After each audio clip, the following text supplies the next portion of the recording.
Најавите за промена на даночната политика во земјата и поништувањето на рамниот данок и негово зголемување отворени за прашање и дебати како помеѓу економистите, така и помеѓу политичките партии. Ваквите најави го отворија и прашањето каква ќе биде заинтересираноста на странските и домашни инвеститори. Поранешниот министер за економија Христијан Делев во гостување на телевизија Алфа вели дека доколку се направи зголемување на данокот, како што планира новата влада, може да се заборави на странските инвестиции. Нам ни требаа повеќе од 4 години да креираме производ што се вика Македонија и што го нудевме пред странските инвеститори. Сега овие луѓе би требало тој производ да го промовираат, но како ќе го промовираат кога сите тие атрибути што досега ги правевме се ставаат на страна? Се креира нова даночна политика, како што бевме четврта конкурентна економија во светот и да кажеме прва во Европа и пошироко. Со зголемувањето на данокот за 32%, ние стануваме 50-60-та држава и никој нема да сака така да доаѓа да инвестира во Македонија заради зголемувањето на даноците за повеќе од 30%, што е апсурд во економијата преку ноги за толку да се зголемат даноците, вели Делев. Тој посочува дека доколку дојде до вакви измени ќе треба да заборавиме на странските инвестиции. Целиот тој процес ќе се стопира со таков тим и со такви мерки, а тоа ќе го искористат земјите во опкружувањето. Ако продолжат со такви антиреформи, мислам дека ќе треба да заборавиме дека некоја компанија отворила свој капацитет во Македонија,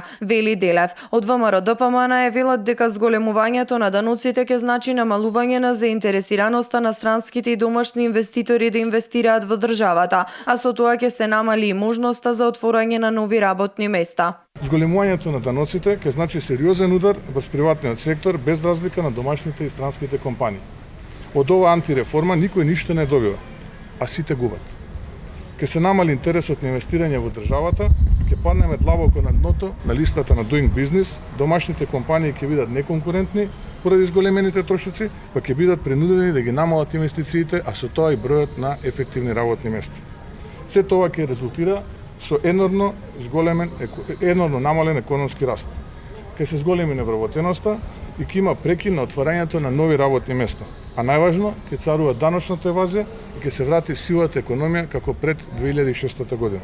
Од СДСМ пак велат дека воведувањето на праведен даночен систем во кој оние кои заработуваат повеќе ќе плаќаат повеќе од оние кои заработуваат помалку, ќе го намали јазот на економската нееднаквост и ќе изврши корекција на неправедната распределба на доходот и општественото богатство. СДСМ преку новата влада што ја предводи ќе ги поправи штетите што ВМРО ДПМН ги направи во економијата. Преку зацртаните реформи, владата предводена од СДСМ ќе обезбеди праведно оданочување, нови работни места и зголемување на платите, што ќе доведе до севкупен раст на економијата и добро за сите граѓани.